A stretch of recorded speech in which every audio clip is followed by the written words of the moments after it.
I'm Jena Brown. JP Rindfleisch. And I am Christine Daigle, JD Barker, and of course, J. Kevin Tomlinson. We Welcome Wow. to assumed you Writers have Inc. that many I got a personalities. lot of Yeah. hats to wear this The writer episode. Trinity. That's it. Yeah, JD is in Spain hanging out with the Spanish version of the Wonder Years Yeah, crew. that's crazy. Yeah. 23 years, he said. That show's Yeah, been on in Spain for 23 years. That that's just shows you how boring Spanish TV really is.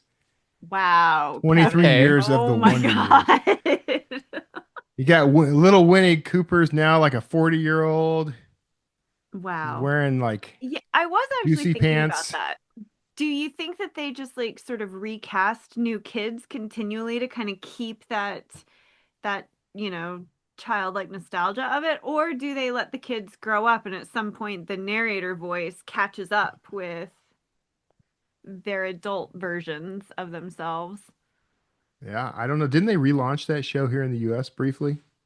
Like Oh, reboot it with yeah, a I more diverse think cast or I something? remember that. No clue. I Well, don't, it must not have done well. yeah, Yeah. sounds like it did great.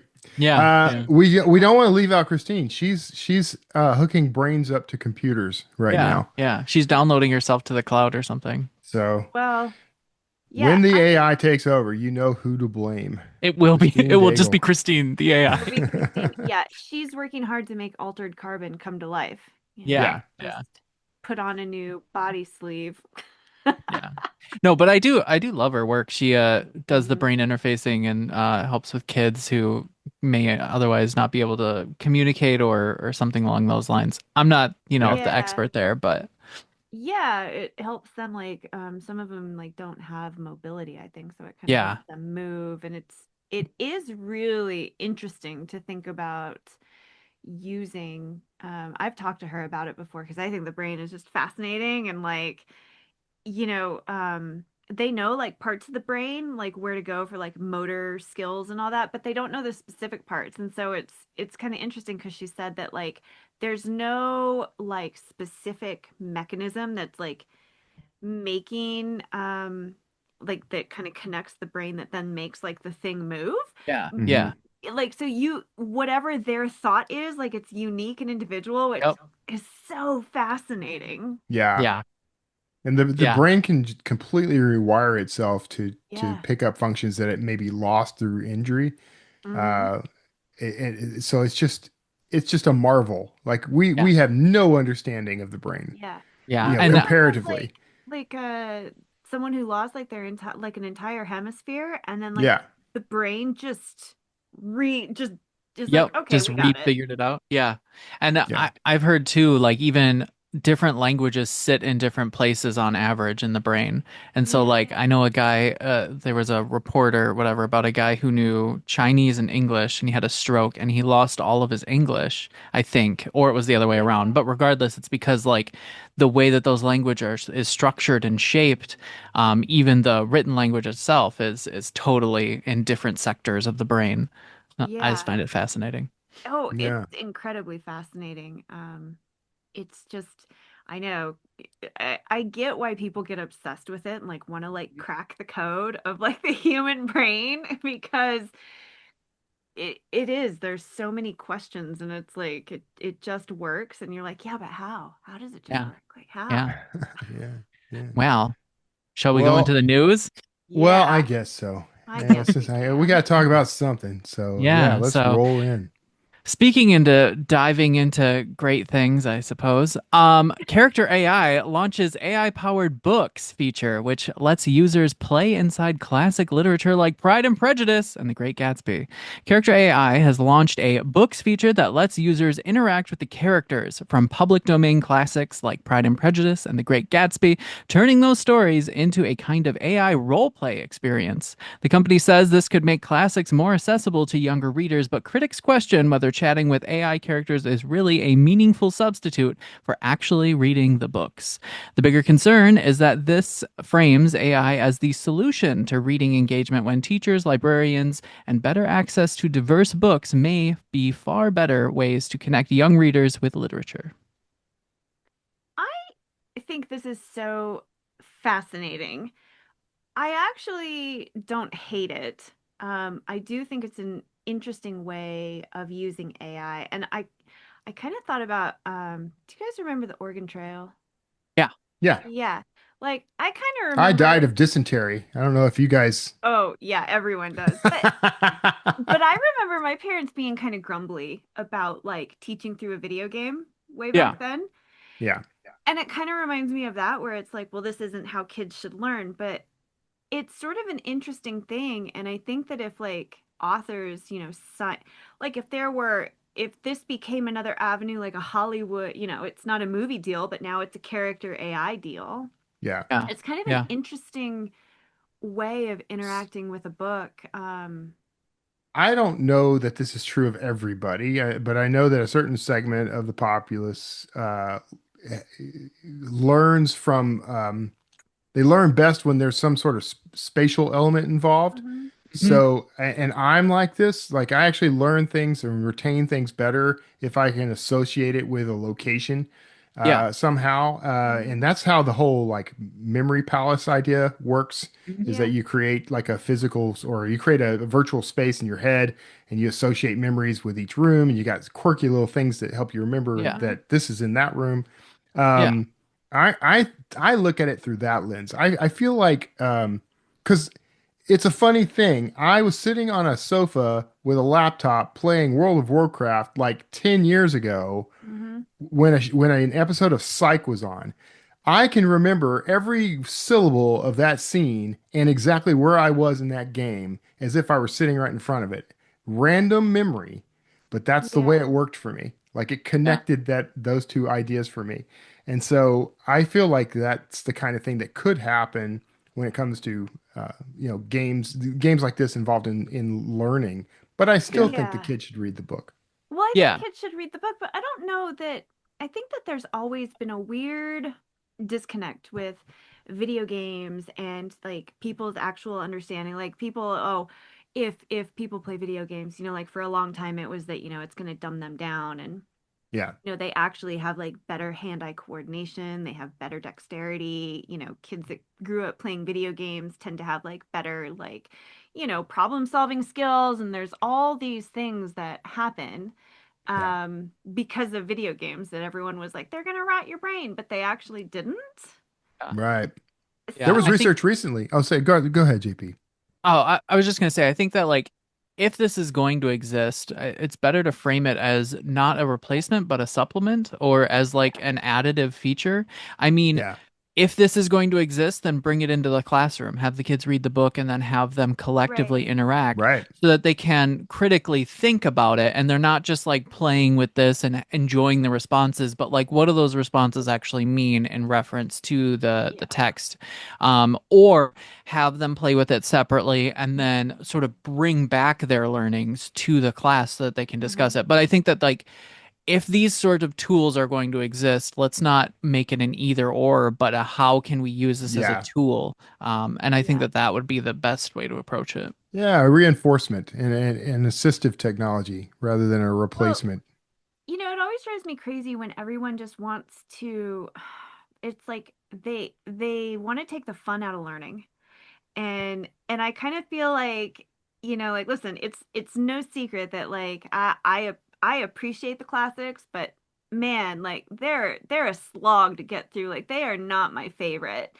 Um, and I've read a lot of them and I can appreciate them, but like my appreciation and the fun of it would probably go a lot deeper if it was like, all right, get through this, and then you can like, talk to your favorite character. You can do these, and that actually would make it far more enjoyable for me. And I just sort of I cringe every time like when people talk about learning and it's like they just want to take the joy out of it, and I just feel like there's a little bit of that here too.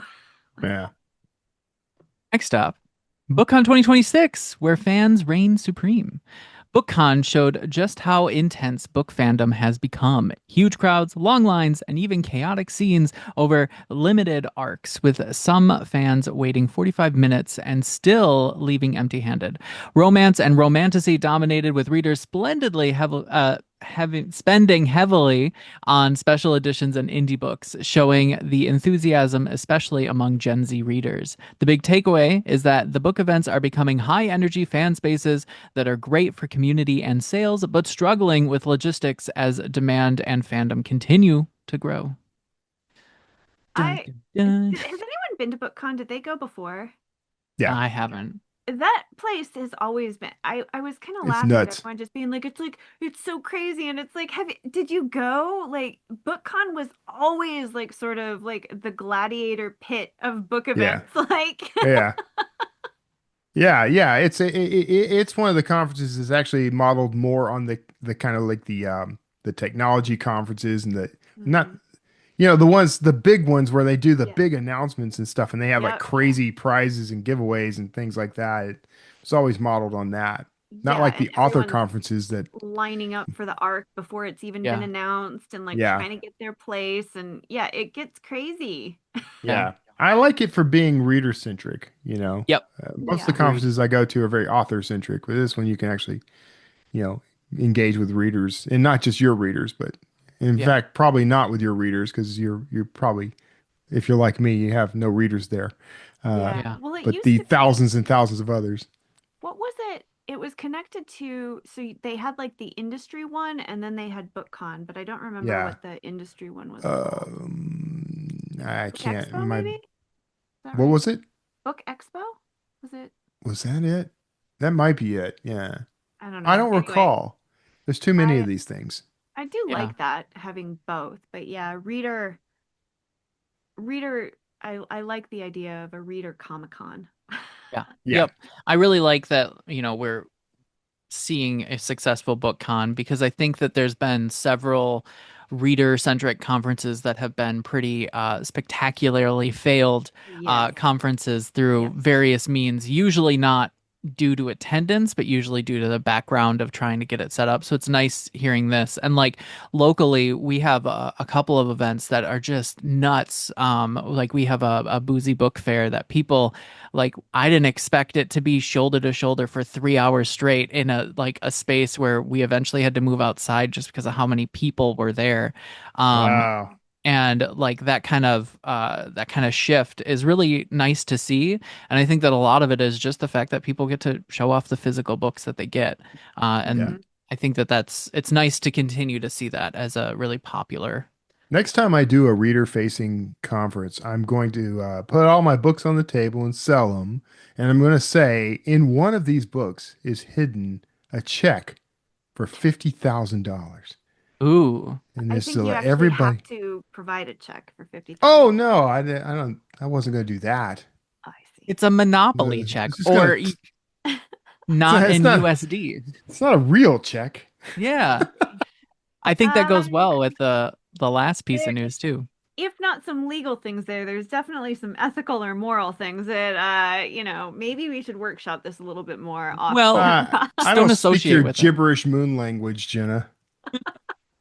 Well, if you want a Kevin Tumlinson $5 million book or rare books worth $3 million, well, there's ones that've been stolen from a former MoMA president recovered. So these books were stolen in the 1980s from a collector, John Hay Whitney, and they have finally resurfaced after someone tried to sell them in New York. It's probably Kevin. More than 40 years later. The recovered items include major literary artifacts like signed copies of Finnegan's Wake and letters from John Keats, with one collection alone valuing around 2 million. The wild twist was that the person selling them likely inherited the books and wasn't involved in the theft, showing how stolen literary artifacts can circulate quietly for decades before being rediscovered. Wild. Yeah, So, this is Kevin, crazy. Yeah, I why'd know. you do And this? Kevin is on the East Coast now. He's very close Yeah, to New York. He could yeah, easily have done this. I was getting yeah. my hair cut at that time. Mm-hmm. Sure you were. Yeah. This is like one of those things that's pretty crazy. Like stolen in the 80s and like it's Yeah. just now comes and I think the police said that the person who tried to sell them isn't a suspect. Yeah. That he inherited the books Mm-hmm. and so he Mm-hmm. thought they were like legit. Yeah. Wild. Yeah. Yeah, that would hurt actually to do that. But John Grisham actually wrote. He's got a book called Camino Island, Hmm. and it involves these guys stealing a bunch of F. Scott Fitzgerald, you know, early draft manuscripts, and then selling them in the black market. And so he did a deep dive into how all that works, and it's kind of fascinating how that market works. Yeah. Yeah. Selling these pilfered manuscripts. Yeah, Well, I it's don't just know. like it's like art though. I mean, like you can't Yeah, sell it. it's So hard to like move. Yeah. If you don't have like you're not taking this down to your local fence, like right. your Yeah. the pawn shop isn't going to help you with this thing. No. You're going to have to find somebody who specializes in this, and the risks are really high. So, but this person didn't know that and wasn't trying. They were just like, hey, I scored, I got a Yeah. whole bunch of Yeah. I can finally retire. Yeah, well, And they went to legitimate, like actual booksellers too. Like yeah, they weren't Yeah. even trying to do anything on the shady side. They were just like, hey, like my grandpa died and gave these to me. yeah, Well, I turns go out, I'd take it straight to Pawn Stars, let that big bald guy tell me that they're illegal, get my reaction on camera. yep. Well, in November, Kevin, go find some pilfered goods and I'll take you down to Pawn Stars. Way ahead of you. Got a There you go. whole storage unit full of that stuff. Yeah. Wow. Well, Kevin, who do we have on today? Well, today we're chatting with Anthony Horowitz. He's a prolific British novelist and screenwriter, famous for his gripping mysteries and thrillers. He's written over 50 books, including the best-selling Alex Rider teen spy series. He's also penned some official James Bond and Sherlock Holmes novels. Today, we're going to be talking about his new novel, A Deadly Episode. Listen in with Anthony Horowitz. I'm very excited about this conversation, and I've been informed that we have chatted before, and I do remember actually us chatting before. But welcome back to the show. Welcome to Writers Inc. Thank you for having me back, Kevin. It's always a pleasure. Now, I've always been a big fan of your work, of course. So, and one thing that's interesting to me. We're going to talk about your new book, but one thing that's interesting to me is that you cover the entire spectrum of writing, as far as I've been able to tell. You write books, but you also write for film and TV, right? And you were a journalist. Are you still a journalist? Are you still an I active do journalist? occasional journalism, yes. Yeah. Okay. So you've got the whole thing covered. How does that all work together? How do you keep those tops spinning? I'm basically a one-trick pony. I mean, all I can do is write. Yeah. And because I recognize that, I'm interested in trying to write as many different things as I can and in as many different fields. I can add to the list now, but I've started writing poetry. Don't Hmm. worry, I'm not going to recite anything, but I just find that I read a lot of poetry. I love Philip Larkin and Auden and many other poets, and I started to think maybe I could express myself in verse a little bit. So I'm doing that. I've written a play this year, which is something I've done in the past. But writing is an adventure. Writing is something that is always changing and morphing into something else, and I love pushing the boundaries and just exploring new fields. Yeah, poetry is probably the one type of writing I've not put too much energy Well, the trouble into. with poetry is that it's very difficult to tell between what the difference is between a really bad poem and a fairly Yeah, good poem. And I'm talking about my own work here. I yeah, write something and I take a lot of time and care over it, but is it any good? I'm too nervous to show it to anybody because I have a worry that it might not be. Books, yeah, TV, film, I sort of know what I'm doing. yeah. What now? Do what do you prefer? What's the type of writing you like the I most? suppose the writing I most enjoy at the moment is murder mystery. I just love the sort of, having lucked into this character of Hawthorne and started the adventures, and now having done six of those books, I'm on to the seventh already. And I sort of just enjoy that world. I've always liked the sort of beguilement and the sort of the legerdemain, the sleight of hand that comes with writing murder mystery. And I like playing those sorts of games with my readers. And so having also done the series with Susan Ryland that began with Magpie Murders, Moonflower, then Marble Hall, I feel very comfortable, very at home. Yeah. Now you've written some books that were set in pre-established universes, we'll say, like Sherlock Holmes, James Bond. things like that. Do you find is that more constricting? Does it or restricting? I guess is a better word. Does that restrict you more, or are you? Um, No, not really. I mean, in a sense, it focuses me down. I mean, and it is restricting if you want to use that word, in the sense Mhm, that if I'm writing Sherlock Holmes, I want to really sort of obey the rules that Conan Doyle set down. And if it's mhm. James Bond, then it's Ian Fleming, trying to listen to their voice, trying to write as them, to write books that they would enjoy if they were around to read them. But at the same, so that is, I suppose, restricting. But at the same time, to be given these universes as a gift to me. So instead of starting with a blank page, I have the greatest detective ever created, the greatest friendship in any Right. literature that I've ever read, and the greatest spy if I'm over on that side of the fence. And that is an incredible gift to a writer to say, here we are, live in our world and go wherever you want to go and do what you want to do. So I restrict myself, but at the same time, the opportunity is, I think, endless. Do you find yourself maybe borrowing from those universes a little for your own work, Oh, or all the time in my writing. I yeah, mean, the great thing about reading, I began reading seriously when I was about 15, 16 years old. yeah, And one of the great first loves of mine were those two books, the Sherlock Holmes short stories and the novellas and the James Bond books, as much as the films. And when you read as a kid, you are, I think, acting like a sponge. You're not just reading these characters and these stories, you are absorbing them into your bloodstream. And right, when I'm writing Alex Rider, the teenage spy that I created, that I wrote 14 books about, the same incidentally, the same number as James Bond books. yeah. Um, one who I have to admit to my borrowing and to my inspiration, which was the master, Fleming. Oh yeah. So yeah, okay, so you brought up the Alex Rider books, and I wanted to ask you this. I think I wanted to ask you this before, because I know writers who switch genre. That's common, but you actually switch entire audiences. It's a bridge that's not that easy to cross, and some writers have not managed to do that transition. Yeah. I made the decision to stop writing kids' books because I felt that I was getting too far away from my audience. That how Okay. could I, now at the age I am and the world we live in, understand what's happening inside the heads of 10 to 15-year olds? And I Yeah. thought it was almost presumptuous to write for them. There was a secondary thought as well, which was all the 10 to 15-year olds that I had written for when I was writing Alex Rider.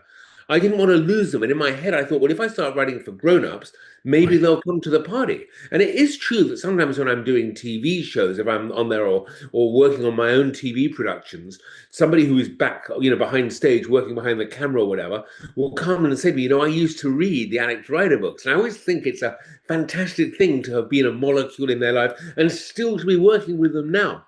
Yeah.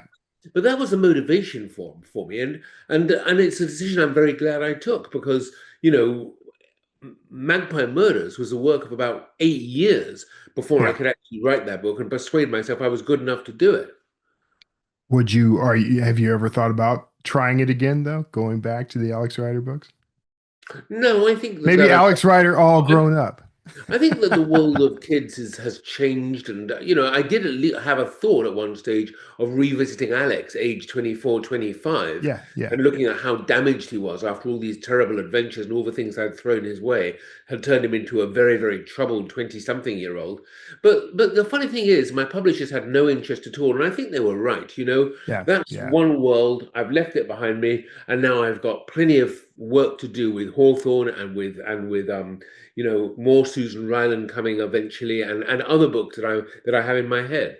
Yeah. So you brought up television, your work in television, and that ties in with you chose that as a theme for the new book, A Deadly Episode, which is releasing the 28th of April, You I know better than I believe. do. I think I do. I think I got it. So let's talk about a bit about that book. What's sort of the story behind the story there?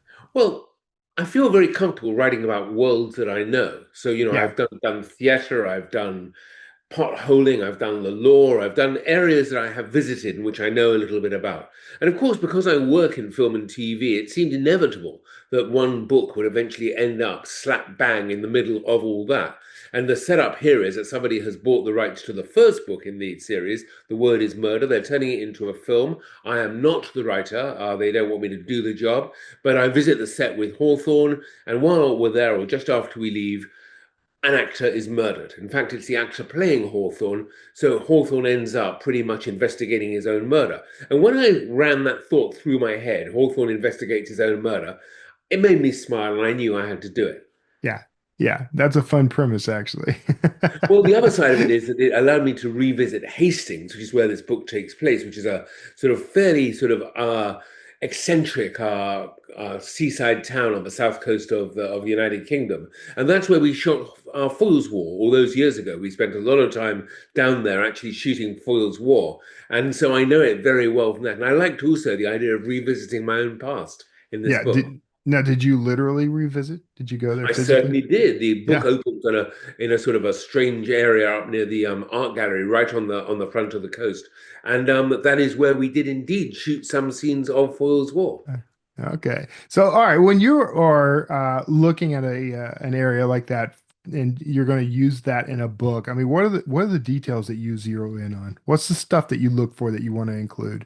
I'm looking for the town to be a character in the book. I think it's not enough just to say, here's a church, here's some houses, here's a street and everything. I think towns have a unique sort of characteristic, a sort of personality of their own. Yeah. Hastings is a very special place. It's quite shabby, it's very colorful, it's full of eccentrics, it's very beautiful in parts. It has a lot of Victorian history. Hawthorne stays at a place called the Victoria Hotel, which Queen Victoria actually visited when she was, was before she was queen. And I love that sense of British history sort of informing the story a little bit. Plus the fact that, in the Second World War, it's the reason we decided to set our foil there. It was the real front line in the war. And I say in the book how you're sitting in this strange little town, which is separated only about 50, 60 or miles from Europe and from France. But that stretch of water has frequently saved this country. It's the reason we don't speak German or Spanish or anything else. We managed to somehow cling on to our liberty and our life. Right. So diving back into the book, I just want to make sure that we're covering, the whole, what was it that inspired this? I mean, did you have this in mind? I mean, when did this idea occur to you, I guess? I'm trying to think what the original inspiration for it was. I think it was just in there. I think actually I can tell you. Okay. Jill Green and myself, Jill Green is my wife, and she's also the producer of all my TV work, had been working for quite some time on the idea of a Hawthorne TV series. So that was the inspiration. And what's rather funny is that even as I was writing A Deadly Episode, I was also, just have final parts of it, the final edit, I'd also started work on the screenplay of The Word is Murder. So, I mean, I know this sounds crazy meta that I'm writing a book about a TV series of my books, while at the same time I'm running a TV series of my books for Jill. But that said, it was a sort of a natural progression. We're hoping that Hawthorne will be on TV screens, maybe the year after next, if all goes well. You never know. It's tough times in TV land right now. Yeah. But that was our aim and our thing. And so when I began to think about that, I thought, well, that is a perfect setting for what I'm writing about. And I did like the sort of hall of mirrors effect that you get in that of, as I say, of what's real, what's fiction, what's a real TV show, what's the one I'm writing, with my wife, etc. So it's also, I know TV and film. Actually, it's not a TV series in the book. It's a feature film that's being made. But I know these people pretty well. I've met so many directors. I've met actors. I've met producers, props people, costumes people. It's a world that's very familiar to me. And I wanted to revisit it with a bit of a smile, with my tongue in cheek, and not settle scores or anything like that, but just have a bit of fun with some of the people that I've met along the way. Yeah, I feel like I've attempted a couple of times to adapt some of my books to screenplays, and it's just what I find difficult is that I can't figure out what to exclude, and what which bits are the most important bits, and what will play great on screen versus what do I think is really important for the viewer to know Have you found a challenge like that in Well, adapting not your work? exactly, because in this instance, I made I think the smart decision of I'm not the guy who's adapting the book in this case. So in Right. A Deadly Episode, the writer is a lady called Shakira Harris, Yeah, yeah. who is she hates detective stories. She's an eco warrior. She wants to write about sort of green issues inside this murder mystery story, and she sort of twists everything to make it her own vehicle. And I Yeah. had a lot of fun with sort of me, the frustrated author sitting on the sidelines, unable to do anything as my masterpiece is turned into some sort of, the film never gets made anyway, so it's a disaster whichever way you look at it. But when Yeah. I'm adapting my own screenplays, the answer to your question is no. I mean, it's a much easier and more fluid process, and I have an instinct about what has to come out. Somebody once said that adapting your own book is a bit like killing your baby, because Yeah. the book is perfect and everything is in its correct place, and you then realize, no, I can't do this, and that's got to go, and I want to do something else here, and it is sort of unraveling all the work you've already done. Yeah, I didn't realize how much of my stories actually take place like directly in the character's head rather than That's action on not the so easy to screen. adapt. Yeah, it's a little challenging. Do you have tips? Let me know. What should I be doing here? I think another time, another podcast. All right. Oh, well, it is a writer's podcast. If you really want me to give you a couple of thoughts, I Oh, will. I yeah, mean, go ahead. Yeah, okay, people are listening. I thought you were joking. I mean, if No, you're going to no. adapt your own work, you've got to start by thinking of the new product as being a completely new piece Yeah, of art or of work or whatever. You can't nail your book to the screen. It isn't going to happen. And you have right. to look at it in a very, not as a writer, almost as a producer. What can you afford? What is possible to make? Yeah, What if you've got three car chases in your book, then you should realize you can only really probably have one car chase in the movie or in the TV series, because A, they're expensive, and B, they're repetitive. So it is a sort of a case of forgetting how much you love your book and treating it as simply the blueprint of a new piece of work. yeah. Um, and that's, for example, I'll give you a very good example. Magpie Murders. We've got a story about an editor called Susan Ryland who's going to meet a detective called Atticus Punch. She's not going to meet him. She's going to read about him in a book. Now, we cast Leslie Manville in the script, in the series. She's one of the world's greatest actresses, really hot property as well. Very, very hard to get her to say yes. She said yes. In the book, she doesn't turn up until page 250. So in the Okay. film, in the TV series, she's not going to turn up for 3 episodes. And Yeah, you're suddenly faced with a sort of madness. You cannot cast Leslie Manville in a 6-part TV series and not have her turn up until halfway through. That is simply ridiculous. So you have to just be cold-blooded and say, I'm going to change things so she is in it from episode 1 all the way through to episode 6. Now, how the hell am I going to make that work? I don't know, but I've got to. And that's the yeah, process. yeah. Yeah, that's most of the fun, trying to solve little problems like that, right?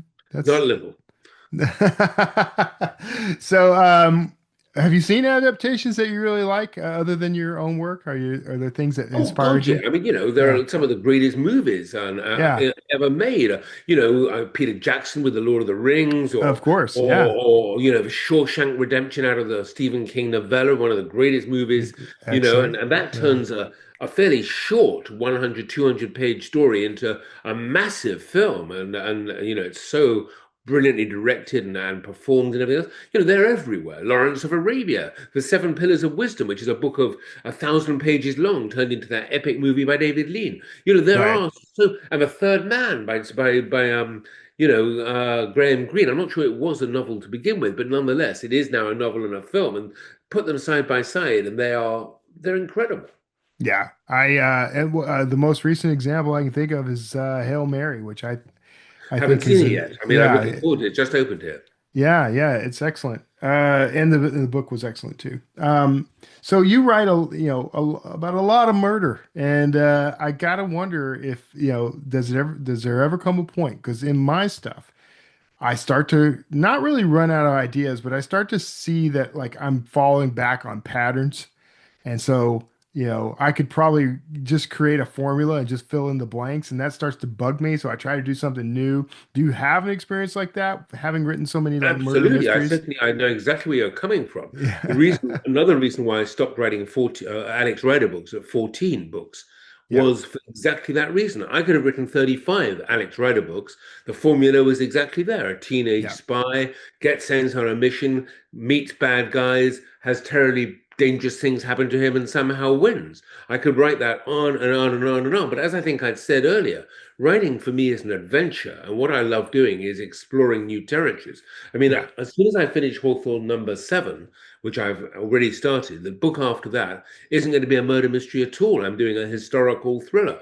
And Okay. I'm so excited about the chance to get away from, enough dead bodies already, enough people asking questions about how did they get there. I mean, I'm not falling out of love with murder mystery. It's still my favorite genre, and I love Yeah. reading it and writing it and talking about it.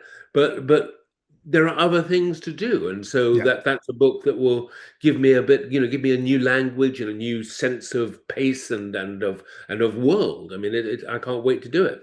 Is that something you do from time to time, just sort of cleanse the palate, give you a fresh start Yeah, if on you the? look at my work over a great many years now, you'll see that it has encompassed a lot of different genres. I mean, I've written humorous books, I've done horror stories, I've done spy stories with Alex Rider, I've done now, with the adult novels, historical books.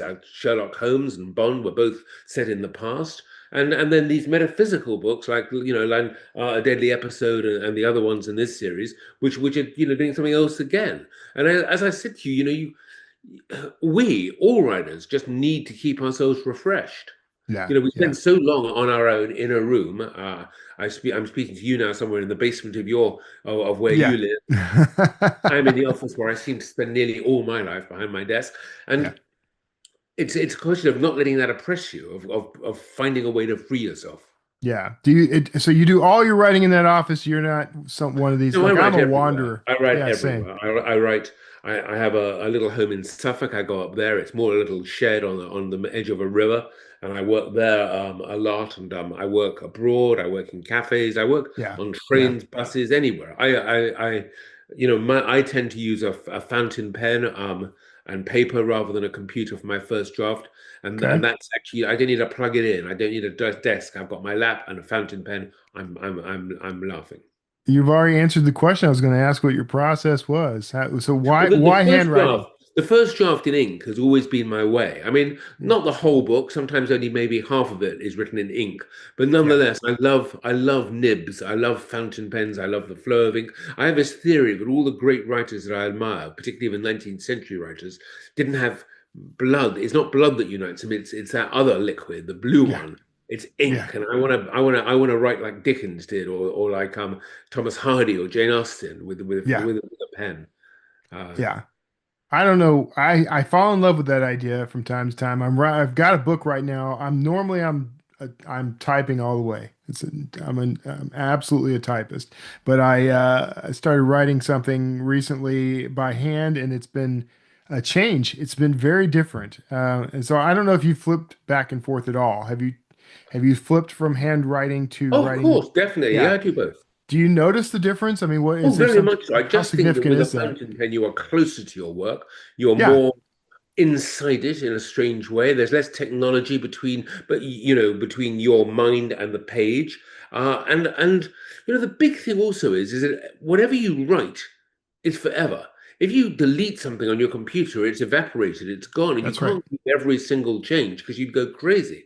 But if you, at the end of the day, or if I, at the end of the day, feel that there was something I wrote at the beginning of the day and it actually was better than I thought, I can dive into my waste paper basket, my trash can, and I can pull it out. I find the piece of paper, unfold it. Yeah, there's the sentence I want, and I can put it in. And also, I love some of the sort of the mechanics of writing. Look, I'm going to show you something. How can you resist writing with an ink like this? Do you see what it's called?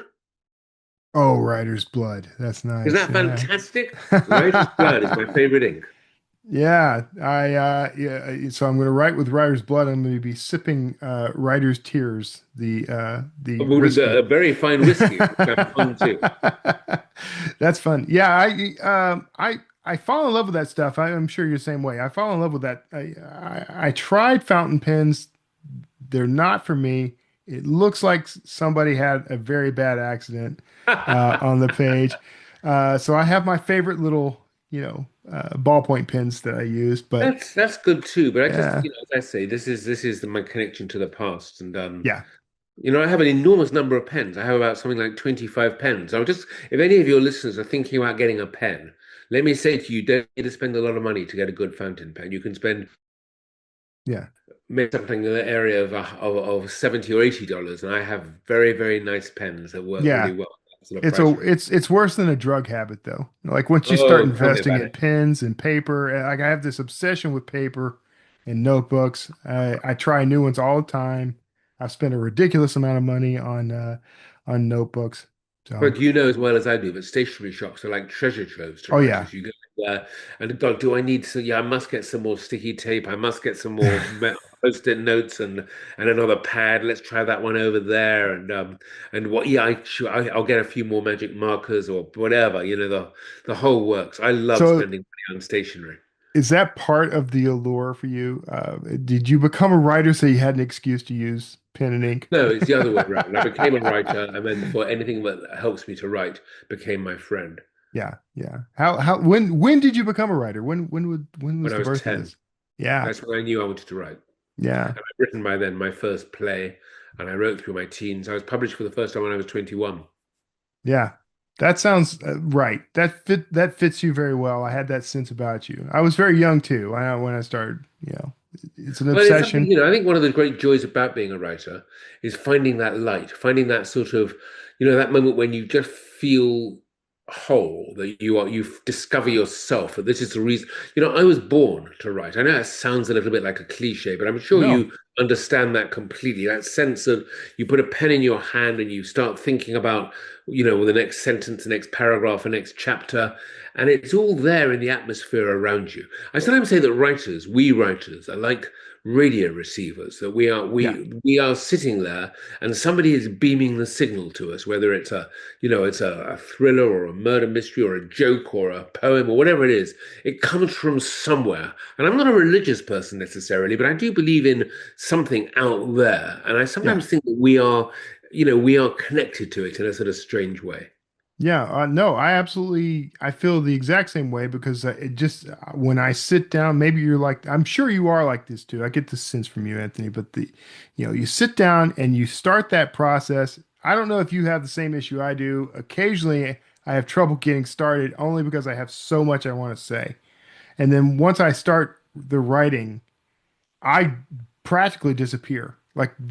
It just flows right onto the page. I sense that you are probably very So I similar. do know that very well. I call it Yeah. immersion, that moment when you Yeah. stop thinking about the world around you and you're simply inside the story, describing everything you see around you, everything you hear around you, everything you feel, you are inside the story. Yeah. Yeah. So I have to ask you then, what's the absolute best? Every writer gets this question, so I'm sorry, this shouldn't be sprung on you, but what's the absolute best advice you would give to somebody who wants to do this for a living or for any reason? Well, I'd say three things. Four. One, read.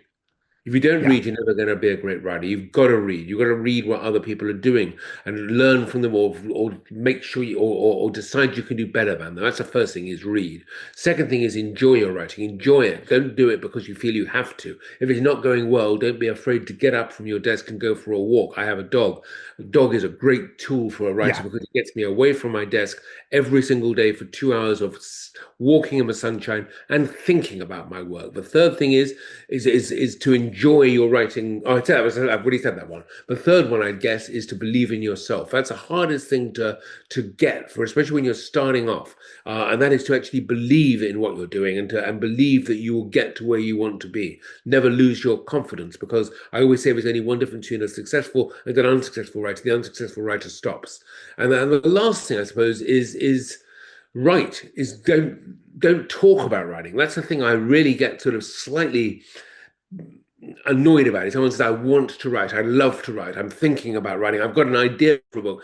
Don't be like that. Sit down, get the pen out or your computer on and get started. There you are. That's all my advice. That's great advice. No, I think that's absolutely the right advice, and I think I'm hoping that everybody listening is paying close attention to that, and maybe they can replicate the kind of success that you're having with your crazy all over the place career. Uh, I'm Well, thank you. I think, obviously a modicum of luck comes to all of us, and but it's luck, it's endurance, it's so much more. I mean, but at the end of the day, it's also such a joy. I think to myself of all the things that I could have done in this world, some of which might have been damaging and destructive. I've chosen something which at its best just gives pleasure to people, and that's not a bad way to spend your life. That's an excellent way to spend your life. Well, thank you so much for spending the time with us. I was right at, by the way, it is April 28th when the book comes releases, a deadly episode. Uh, I can't wait to get my hands on it. I'm going to take a good solid look at it. Thank you for being on the show. It's been a real pleasure talking to you, Kevin. Thank you for having me. This is my second time talking to Anthony, but I kind of forgot that. I don't know if you guys picked that up from the it interview. sounded like Definitely it. didn't pick it up at all. I talked to so many famous writers that but he remembered me. That's the important part of the story. So Yeah. That is but he the called important Right. part. Right. he calls himself a one-trick pony who only knows how to write, but he deliberately stretches that single skill into like a multitude, like Yeah, poetry, that was plays. fun to Yeah. hear. Yeah, I was impressed by that. But if you were a writer who felt trapped in one genre or one format, how do you think that leaning harder into that kind of trick, that one trick, would across different fields? Do you think that that would unlock opportunities for you, or Yeah, keep your voice fresh? 100%. Yeah. I mean, Yeah. yeah. Go ahead, Jenna. Well, I think it's like, I mean, when you work out, you don't like just work out, your biceps. You don't like just work you have to like work out your whole body. And I think that, writing, I think that when you try to do expand out and like kind of challenge yourself with writing, you end up like finding more inspiration and creativity. Like you guys were talking about like how many ways can, a murder mystery go? Hmm. But I've talked to a lot of different authors, and like a lot of the advice they'll tell you is to like read outside of your genre, because like you never know what's gonna get pulled into like your creative process and your way of thinking. And I think that doing it the opposite way, writing, is gonna do the same thing, I would Yeah. think. Yeah. Yeah. And I think too, like if you have sort of figured out what you like to write in or what your niche is or whatever, mostly mine is, cozy queer fantasy. There's so many ways to present that to the world. It's not just novels, but you can do serialized fiction, which is how I learned like the best way that I write when I'm writing alone, is by doing it chapter by chapter and fully fleshing it out, getting that published ready, then moving to the next. That just works the best for me. Had I not tried out serials, I would have probably been stuck on, that first draft and, assuming that I had to write the whole first draft without touching it or editing it. But that just turned out it wasn't my process. I also really enjoy doing some local events, and they sometimes are like, hey, we need a someone to do some poetry, so then I get to spend the day and just like write up some poetry, and I enjoy the pressure of having to do that and being able to Mhm. sort of like play with still my brand but in a different format. So I really enjoy all that because I think it pushes Yeah, me to be better. I'm And I I, do. I've really embraced dirty limericks. Here's a Okay. few for you right now. Oh no, we're good. No, oh, No, no. I'll save those for later. I'll put Yeah, those Yeah, on the save sure, those. website. sure. I Yeah, know you later. named this Writers Inc. After Dark, but I don't think it really is. Yeah, let's not. Sorry, Alex. Welcome to Writers Inc. After Dark, everyone.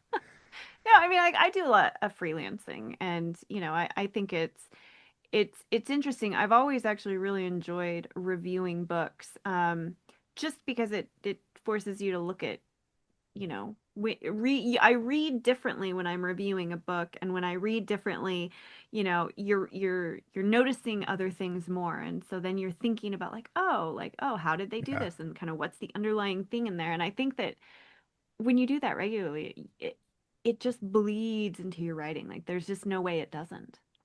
Yeah. Are there so when you engage in other types of writing, Mhm. do you sometimes write something and then say, "Oh, that worked great in my novel or short story or whatever"? Do you ever steal from one piece and put it in another? Sort of. Not typically with like a review or like, a non-fiction, like sort of the more reporting side of it. Yeah. But because, I'm thinking about like those things differently, ideas will come, not typically the writing, but ideas. But sometimes like I'll be reading and it's sort of like a voice will like strike and I'll Hmm. start something like an idea and I'll just like start something and it sometimes will end up being like wildly outside of like sort of that horror romance type of stuff that I write. But usually what I find then is that I'll just kind of put it aside and then I'll come back to it and I'll be able to make it fit somewhere else really beautifully. And so I think Yeah. that happens. Yeah. Yeah. And I don't do this, but I'm trying to be a little bit more tactile. And it was interesting in the interview, he was talking about how he handwrites the first draft. But, I've heard too of other authors who, when they read other works and they find a really great prose or really great quote, they'll write it down. And I really like the idea of sort of making it a permanent thing as opposed to in the digital space.